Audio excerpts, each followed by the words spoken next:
Guys, this better be the last time I show fixing this caddy, because you know what? It's starting to drive me insane.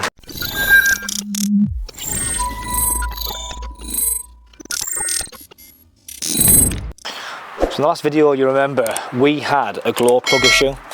Now, I tried to get all of the glow plugs out, and we had a problem with glow plug number 1. So what I've done is went out and bought 4 new Bosch glow plugs to put inside there. So I'm going to drop them in, I'm going to crack them off, and hopefully they come out, but one of them is spinning, so I think I need to get a mate round who can drill them out. And the reason I'm doing that is because you know where your skills lie and you know where your skills stop. Putting engines in, doing wiring, swapping parts, I can do all of that. But what I didn't want to do is drill the top of the head.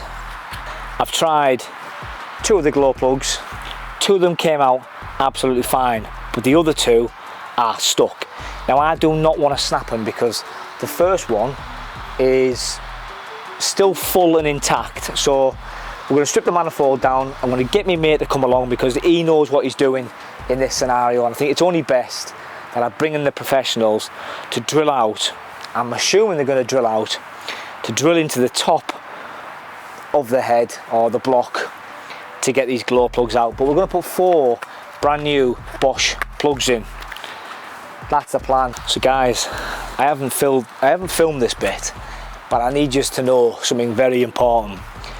When they're drilling to the top of the head, you've got to take the manifold off, you've got to take the fuel rail off to get to where the glow plugs are. Now we managed to get them out. Let me show you exactly what they look like. So for you mechanic lads, you should be able to appreciate this. I mean, for me, I appreciate him coming down and helping me out. He does do this as a service on the side, so if you want to know and you're in the northeast and you need this type of work doing, he's really good, really handy. But let me show you what we had. So this one and this one was glow plugs 2 and 4. This one was glow plug, I believe it was 3, but it did take out,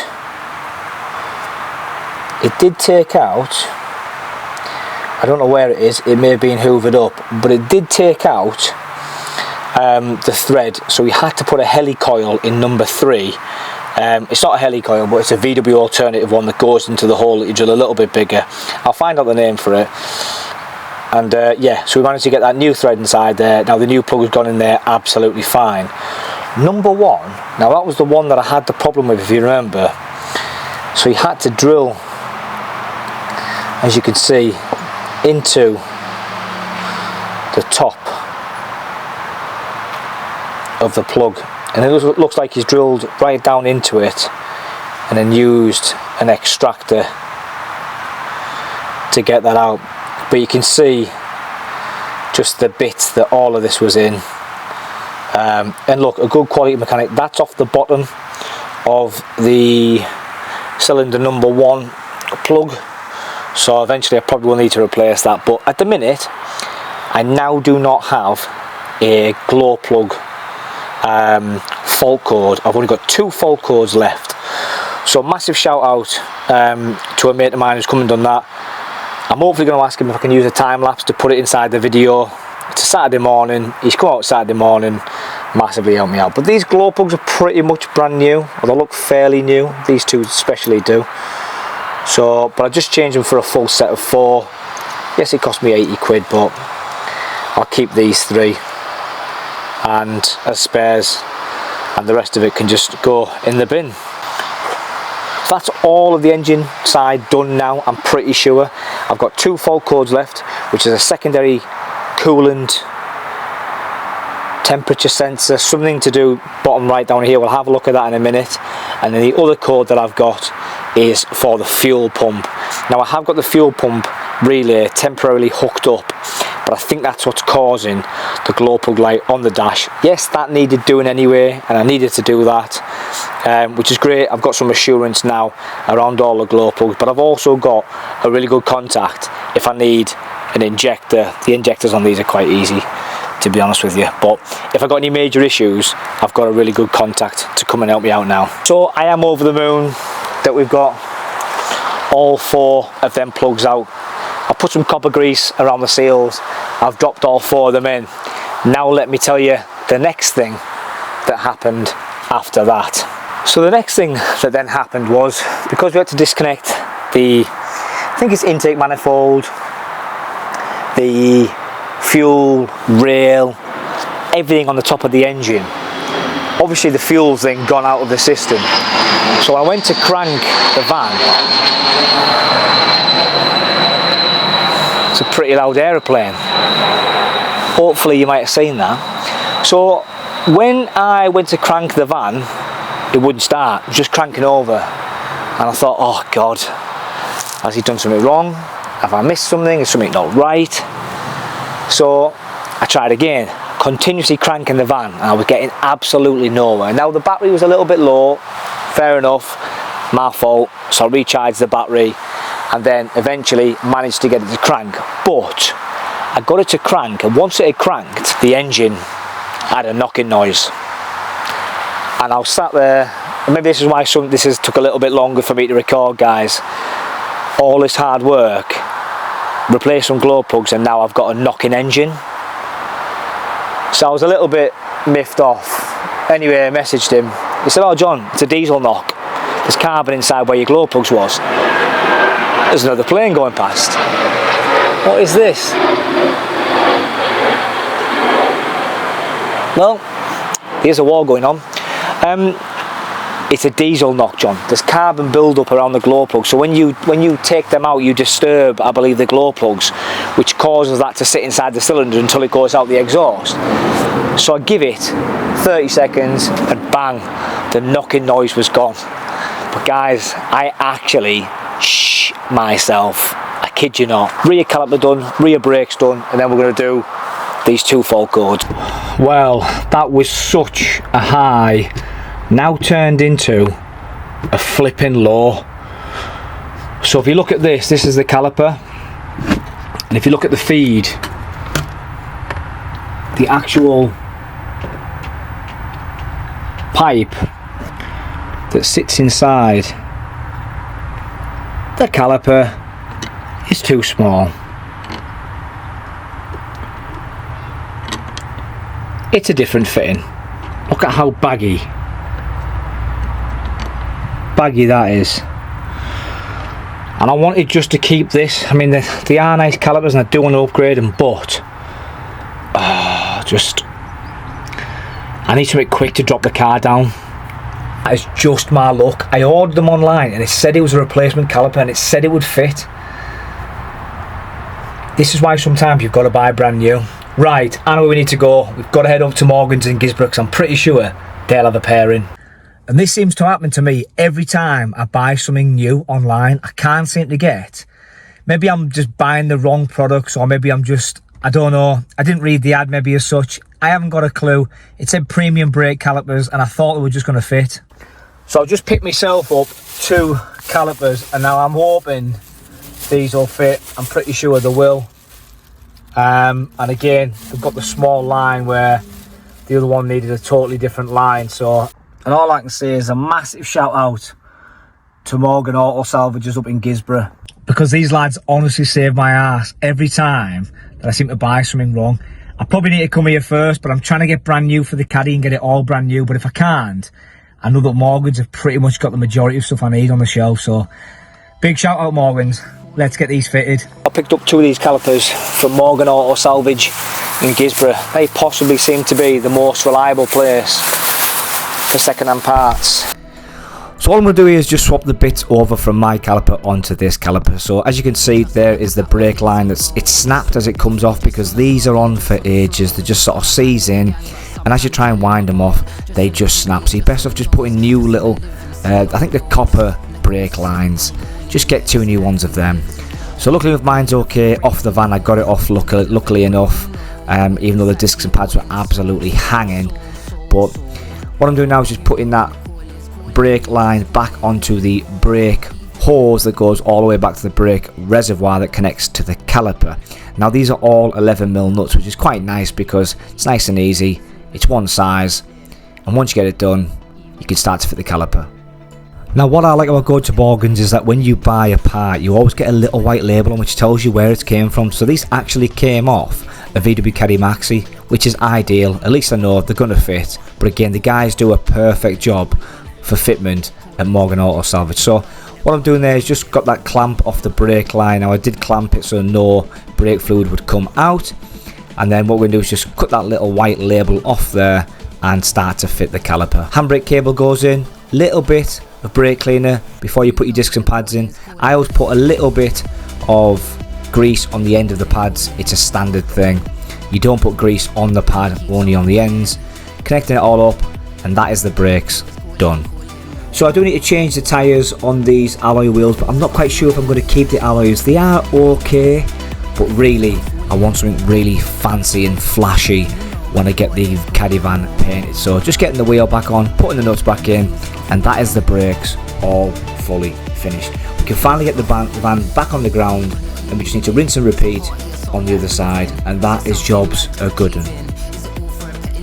Right, so that's that done, brakes done. What's next?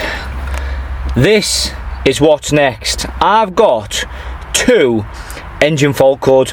Fuel pump B control circuit open. Now if you remember, I absolutely bodged to high heaven to try and get this to work. Well, I've got a wiring diagram and I'm going to try and sort it all out properly once and for all. So remove the Wagos, remove all the crimps. Yes, the engine runs, the engine drives, it's absolutely fine, but I've still got a glow plug light on because this has a link to some form of coil light, so I need to get that sorted now. And if you remember, I'm pretty sure I've got some screenshots in here. Let me go home. Let me go into data manager, that one there. So this was the last time we had a lot of faults. So there's the cylinder 1. Now we've got the new glow plugs in. I've got no glow plug circuit at all. The circuit was low because the plug was wobbling, as you could imagine. So that's now fixed. ECM, PCM, power relay, de-energized, performance 2 late. And I also had exhaust gas temperature sensor circuit bank 1. Let me show you what they were. So it turns out that this plug here, I don't know if you can quite see it, but the pins are moving around inside. Might be quite hard to see that. They're all moving around. So what I've done, I've ordered a new, it's off the back of the turbo, you see, there's a sensor there, and this is the cable that comes and plugs into here. So what I have done is rejoined one off the 1.6 Caddy litre, so just terminated and crimped them together, and I am going to wrap them up for now. Crimped a new head on there, and now I've got rid of that PCM power re-energized delay stuff. So now I've got to get a secondary fuel pump wired in properly, and I need to remember what I've done, because these are the crimps, so I need to remember what I've done. And yes, it's an absolute pigsty, totally agree, it looks terrible. So we're going to try and make it look nicer. Well, one, make it work, and then make it look prettier. But I need to get rid of that last fault code, fuel pump B control circuit open. And I know why, it's because I'm using the fuses inside the fuse box. I know exactly what it is. So we had that fuel pump B control circuit open. So I've used some wiring diagrams. I'm going to do a full video on the wiring just so everyone's got how to do it. Let's just erase them codes. Click yes, yes.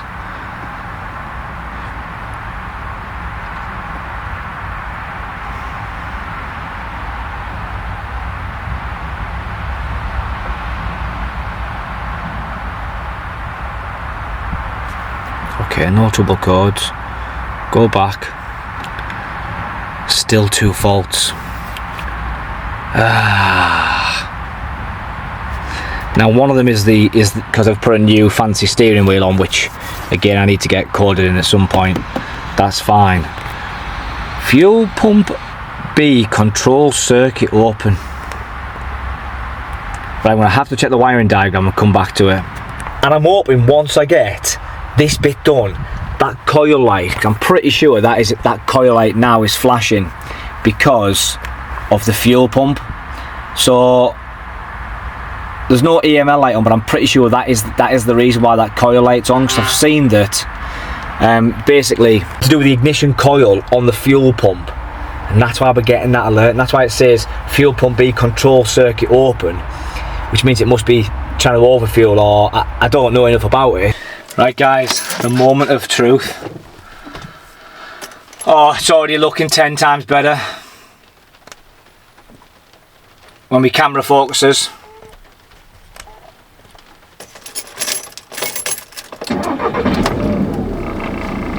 Oh my goodness. Now that is what we call a clear dash. And I am so over the moon, guys, honestly. I've got the wiring all done and I've got no lights on the dash. I mean,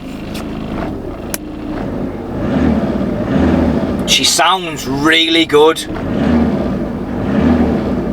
So I don't want to get my hopes up, but I'm pretty sure the only thing I need to do now is get the exhaust from the back of the DPF connected into the exhaust flexi, if that makes sense.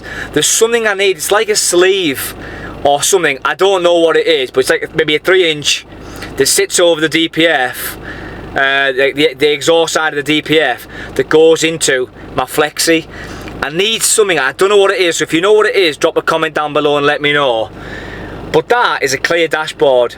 Now, I have got a video coming up which goes through all of the wiring.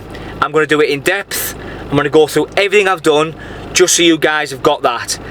It is quite complicated, but I've got nothing plugged into the fuse board anymore. Let me show you. So start getting the panels back on again, and you can see I had other fuses inside there, down there, over here, and this one's for the doors. I need to crimp that in, so ignore that one. But you can see there's no more additional fuses, and I'm hoping we're nearing the end so I can get this bad boy on the road, driving safely, of course. I want to make sure every nut and bolt is tightened up. I'm going to do that. I've got to wrap all them wiring looms up in the I've got some wiring loom in there to the tape to wrap all the cables back up. But I'm pretty happy.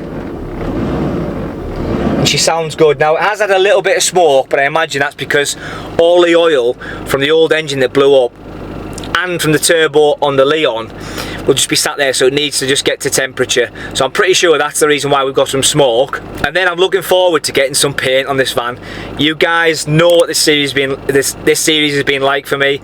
You know that I'm dying to learn how to paint, and I have painted the Audi bumper, so I know I can do it. I haven't got space.